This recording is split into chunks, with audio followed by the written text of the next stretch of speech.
اپنے پاس کیا ہے دینے کے لیے؟ کہ حضور صرف 4 انڈے ہیں گھر میں, nothing else, 4 eggs only. کہ یہ چاروں ہی دے دو. ایمان اور عقیدہ اور بلیف دیکھیں, چاروں دے دو. چاروں دے دیے. تھوڑی دیر بعد دروازے پر دستک ہوئی, دیکھا تو ایک بندہ ٹوکری لے کر آیا. کہا کیا ہے؟ بیگم سے پوچھا, کہا آپ کے دوست نے انڈے بھجوائے ہیں. کہا کتنے آئے ہیں؟ کہا صاحب ذرا سنیے گا, کتنے آئے؟ تو کہا کہ 30 آئے ہیں. کہا 30 کس حساب سے آئے؟ ہم نے تو 4 دیے تھے نا. اب ایمان, ان کا عقیدہ اور ان کا بلیف دیکھے. کیا 4 دیے تو 40 آنے چاہیے تھے. ایک کا 10 اللہ کا وعدہ ہے نا. تو کہا حضور آئے تو 40 ہیں مگر 10 انڈے ٹوٹے ہوئے ہیں. تو آپ نے اپنی زوجہ سے پوچھا کہ سچ بتاؤ, جو تم نے 4 دیے تھے اس کی کنڈیشن کیا تھی؟ کہا حضور بات یہ, جب میں نے 4 دیے تھے نا اس میں بھی 3 ثابت تھے, ایک ٹوٹا ہوا ہی تھا. یہ فارمولا آج یاد کر لو, پورے دو گے پورے ملیں گے, ٹوٹے دو گے ٹوٹے ملیں گے. اب آپ چیک کیجئے کہ جب اللہ کی راہ میں خرچ کرنے کی باری آتی ہے, میں اپنا مال دل سے نکلتے ہوئے دکھ ہو رہا ہے یا خوشی ہو رہی ہے, بہترین دے رہا ہوں یا بچانے کی کوشش کر رہا ہوں. ہمیشہ یاد رکھیں, ہم اللہ کی راہ میں خرچ کرتے ہیں, ہمارے پیسے نہیں پہنچتے وہاں پر, وہاں نیت پہنچتی ہے.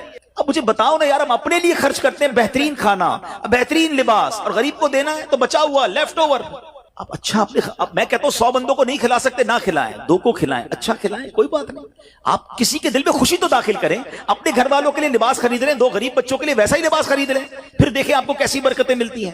تو ہمیں اس بار یہ ایک انداز اختیار کرنا ہے کہ ہم نے اللہ کی راہ میں بہترین خرچ کرنا ہے. اس کو ہمیں غلطی کیا کرتے ہیں, فطرے کی. جو فطرے کی جو بات ہے اس میں آپ کو ایک بات بتاتا ہوں. فطرہ حدیث پاک میں 4 قسم کا بیان ہوا ہے, گندم کا, جو کا, کشمش کا اور کھجور کا. ٹھیک ہے, لیکن ہم بچپن سے سن رہے ہیں, جب بھی فطرے کی باری آتی ہے ہم پہلے 50 روپے تھا وہ دے دیا, 100 دے دیا, 200 دے دیا, 300 دے دیا. ہمیں یہ پوری حدیث یا تو ہم نے پڑھی نہیں تھی یا ہمارے ذہن میں نہیں تھی, مگر حدیث پاک میں 4 قسم کا فطرہ بیان ہوا ہے. غریب آدمی گندم کا فطرہ دے دے کوئی بات نہیں, مگر جو روزانہ بہترین افطاری کر رہا ہے, بہترین کھانے کھا رہا ہے, سچ بتاؤ اس کو کون سا فطرہ دینا چاہیے؟ میری افطاری روز اجوا کھجور سے ہے اور عید والے دن میں گندم کا فطرہ دے آتا ہوں. ہمیشہ یاد رکھے, اچھا خرچ کرے نا. اس بار فطرہ جس کو اللہ نے جیسا نوازا ہے, غریب آدمی کے لیے بات نہیں کر رہا, جس کو نوازا ہے رب نے. کیا ہم کبھی ایسا کرتے ہیں کہ عید کی شاپنگ کے لیے جائیں, دکاندار سے کہیں کہ یار جو کپڑا سب سے سستا ہے وہ نکال دو, سب سے سستے جوتے نکال دو, میں نے عید پڑھنی ہے. بہترین چاہیے, اپنے لیے بہترین لینا ہے, اللہ کی راہ میں لوئسٹ والا فطرہ دینا ہے. خود غور کریں, خرچ کیجئے گا, دل سے کریں, اللہ اور نوازے گا. اور یہ تو وقت ہے لوگوں کو بانٹنے کا, یہ وقت ہے مسلمان بھائیوں کا ہاتھ پکڑنے کا, غریبوں کی مدد کرنے کا. کسی کی افطاری اچھی کر دیں, کسی کی سحری اچھی کر دیں, کسی کو لباس دے کر اس کی عید اچھی کر دیں. نہ جانے کس کی دعا کے صدقے آپ کا بیڑا پار ہو جائے گا. تو اے میرے پیارے اسلامی بھائیوں, جو میں نے مولا علی شیر خدا کرم اللہ تعالی وجہ الکریم اور ان کے خاندان کا واقعہ سنایا, اس میں میسج ہی یہ تھا کہ سخاوت اس کو کہتے ہیں. یہ ہے اللہ کی راہ میں خرچ کرنا جو کیسے بلاؤں کو اور بیماریوں کو دور کرتا ہے. مگر آج حال یہ ہے, یقین جانے دکھ ہوتا ہے جب ہم ملتے ہیں لوگوں سے, ان کی ویلتھ پتہ ہوتی ہے مگر زکوٰۃ پوری دینے کے لیے کوئی تیار نہیں ہے. خدا رسول کے واسطے آپ بھی اور یہ پیغام کو عام کریں. میں نہیں کہتا آپ دعوت اسلامی کو دیں, کہ زکوٰۃ تو پوری دو یار. یہ وہ مال ہے جو آپ مارے جاؤ گے, یہ مال آپ کے لیے عذاب کا باعث بن جائے گا. اور واللہ میں 2-4 دن پہلے ایک بزنس مین کے پاس گیا, بعض اوقات ہمیں بزنس مین بھی سکھا رہے ہوتے ہیں. کیا کمال کی اس نے مجھے بات کہی, وہ کہتا ہے عبدالحبیب بھائی میرا یہ پیغام ذرا بزنس کمیونٹی تک پہنچائیے گا کہ جو زکوٰۃ نہیں دیتے نا اور جو خرچ نہیں کرتے, ان کو پتہ ہی نہیں ہے وہ کتنا بڑا لاس کر رہے ہیں.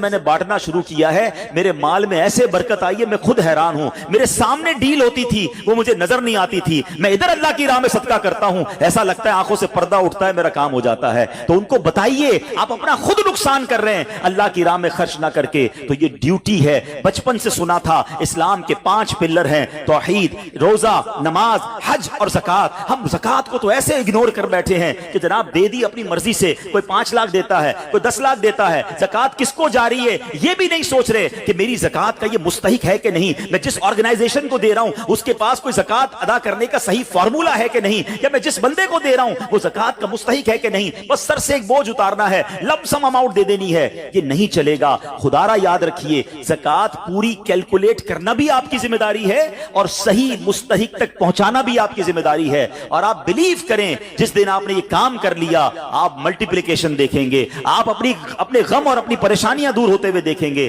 میں رب کریم سے دعا کرتا ہوں اللہ ہمیں دل کھول کر اپنی راہ میں خرچ کرنے کی توفیق عطا فرمائے. اور پھر سب سے پہلا حق آپ کی زکوٰۃ کا وہ حق ہے آپ کے اپنے غریب رشتہ داروں کا. اپنے غریب رشتہ داروں کو آپ دیجئے زکات، کیونکہ جو اپنے رشتہ داروں کو زکات دیتا ہے، صدقہ کرتا ہے، اس کو ڈبل ثواب ملتا ہے، ایک صدقہ دینے کا، ایک صلہ رحمی کرنے کا۔ اور پھر آپ کے غریب رشتہ داروں سے بعد زکات بچ جائے تو پھر میری گزارش ہے کہ دعوت اسلام کتنے بڑے پیمانے پر دنیا میں کام کر رہی ہے، تو اپنی زکات کا اپنا حصہ جو ہے اس میں ضرور عطا فرمائیں۔ اللہ کریم ہم سب کا جمع ہونا اپنی بارگاہ میں قبول فرمائے، آمین بجاہ النبی الامین صلی اللہ تعالی علیہ وسلم۔